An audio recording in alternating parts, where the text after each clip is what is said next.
এই প্রোডাক্টটা চেঞ্জ করে দেখাবো। তো এখানে রাইট ক্লিক করে এখানে চলে আসবেন, এখানে ক্লিক করবেন, ক্লিক করার পর এখানে ক্লিক করবেন। এরপরে এই যে ইমেজ সাইজটা একটা ছবি বানিয়ে নেবেন, যেটা আপলোড করবেন। আমি ফটোশপ দিয়ে একটা বানিয়ে নিয়েছি, তো এটাকে আপলোড করব। আপলোড করার জন্য আপলোড ফাইল, সিলেক্ট ফাইল, যেখানে রেখেছি সেখানে এই যে এই ফাইলটা, এটাকে আপলোড করে দেব।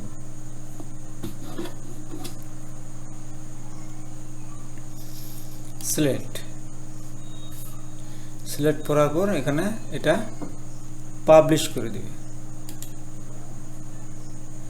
পাবলিশ করে দিলে আপনার কাজ কমপ্লিট।